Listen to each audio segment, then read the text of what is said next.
A stainless steel straw pierced the girl's mouth. Her mother said the girl was drinking water, accidentally tripped over the dog. Such a severe injury needed immediate hospital treatment. Just as the paramedics were about to stabilize the straw, the sight of the light red blood caught their attention. This isn't blood, this is cerebral spinal fluid. The straw must have pierced her cranial cavity. We have to call ahead and get her through neurosurgery fast. The girl had only injured her mouth. Her hearing was unaffected. The paramedics' words completely terrified her. The paramedics quickly had the dog taken away, tried to calm the girl. If the girl became too agitated and moved the straw, the consequences could be disastrous. But in such a situation, who could remain calm? At this critical moment, the pink cup on the floor gave the paramedics an idea. You have the limited edition pink tumbler? I stood in line in the cold for 2 hours trying to get my hands on one of those. The girl's emotions soon calmed down. They quickly rushed her to the hospital. Fortunately, the wound was shallow and treated in time. The girl was soon out of danger. Just because he owed 6 months' rent, a man decided to seal himself tightly in the bathtub with cement. He feared being thrown out by the landlord if he accidentally fell asleep. This quirky train of thought isn't something just anyone would come up with. I have to be here. I made a promise. As the man trembled all over, the concrete pressed against his body, disrupting his blood flow. But he vehemently resisted the firefighters' attempts to help him. Get that away from me! Rambling nonsensically, he claimed angels were coming to take him to heaven. The firefighters suspected something was off with him. A firefighter who forgot to turn off his headlamp walked in. You're here. Another firefighter quickly realized the situation, also turned on his headlamp. Listen, don't tell anyone. You had to come in disguise. The man thought the angels had come to take him, feeling incredibly excited. I got pins and needles all over. That's part of the plan, but you did great. All the firefighters played along with his delusion. The firefighters began cutting through the cement, trying their best not to damage the bathtub, as the man surely couldn't afford to replace it. They stuffed their friend into the ship's ventilation duct because they were all drunk at the party. The duct led directly to the ship's engine. Falling in would result in a flattened head. The man inside the duct struggled incessantly, on the brink of falling. Firefighters held onto his feet tightly but couldn't pull him up. The man couldn't hear them, and his struggles intensified. It seemed they had to cut open the duct. He called for teammates to bring cutting tools for support. A leader watching nearby voiced concerns, saying it was too dangerous, as the man's head was stuck downward and could be decapitated at any moment. But the firefighters assured it would be a small incision, not harming the person inside. Seeing no other option, the leader reluctantly agreed. The firefighters began cutting with a saw. As a gap opened, they collectively lifted the duct opening. Then they hoisted the man out. But when he came out, his first words were, Hey, you okay? You good? Oh, man. I need a drink. All right, you okay? No matter how the paramedics tried to inquire, the woman remained tight-lipped, refusing to speak. Look, she thought this was her lip gloss, but it's glue. It was then they realized the woman couldn't speak, not because she didn't want to, but because she couldn't. With a growing sense of urgency, the woman's breathing became increasingly rapid. The paramedics quickly inserted a tube into her nostrils, lubricating it to ensure her breathing remained unobstructed. Does anybody have any acetone-based nail polish remover? I do. Oh, perfect. Thank you. Nail polish remover reacts with glue, dissolving it. The paramedic lightly dabbed the woman's lip, and miraculously, her mouth slowly opened as expected.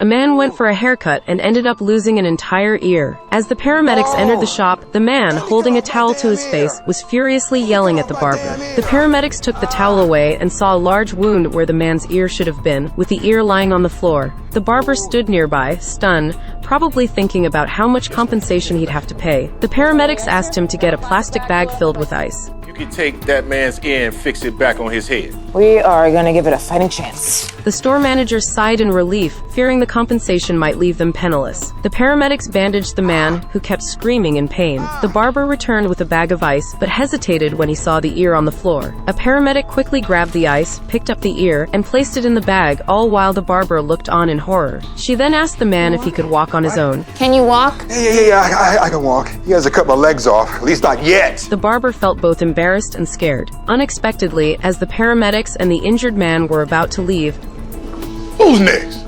the children were swimming in the pool. The lifeguard tried to save someone, but ended up collapsing himself the next second. Firefighters split up, using ropes to pull the two people on the shore to safety. One child thought it was fun, swim towards the dangerous area. A firefighter jumped into the water to try to persuade him to come back, but the child swam further away, forcing the firefighter to swim over and grab him. Meanwhile, another firefighter attempted to reach the control room to shut off the power, but encountered a locked security door. We got a steel door lock tight! The firefighters on the shore used a rope to hook the electric wires, preventing them from falling into the pool.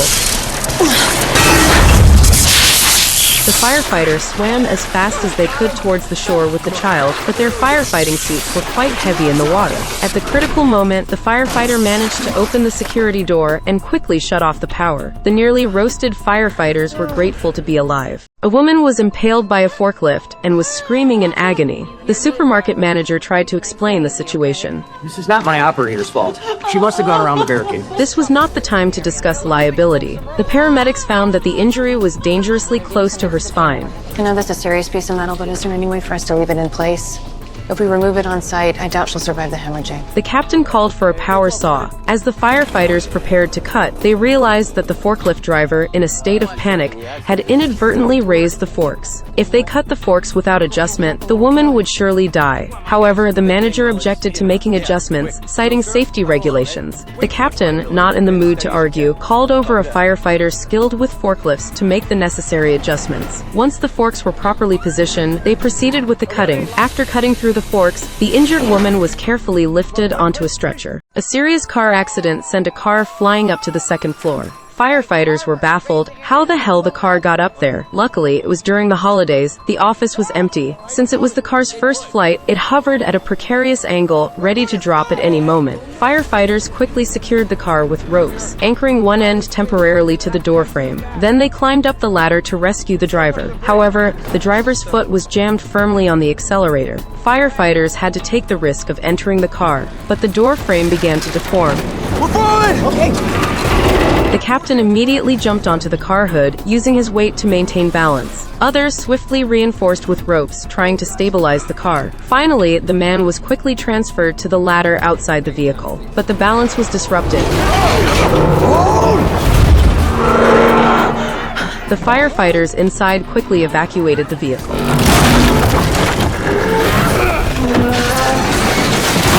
The thief got caught on the security wire fence while trying to escape. The more he struggled, the tighter it wrapped around him, causing him to scream in pain. Firefighters sent a team member up to the man, first securing him with a safety rope to ease the pressure from the wire. However, the man was losing blood quickly and couldn't hold on much longer. Medical personnel couldn't treat him until he was safely down. Cutting the wires one by one would take too long, and the wire embedded in his thigh was in a bad position. Yeah, that's why I want to bring him down so the medics can stop the bleeding. I say we should keep him stable. They decided to bring the man down along with the wires. The rescue team climbed to the roof, cut the fence on both sides, then cut the fixed steel pipes, and slowly lowered the man. Paramedics quickly pushed the stretcher over. He couldn't lie flat yet, as the barbed wires all over his body could be fatal. Once the wires were carefully removed, he was finally laid flat on the stretcher. But as the wire in his thigh was cut, blood spurted out, and the paramedics quickly pressed a gauze pad on it before rushing him to the hospital.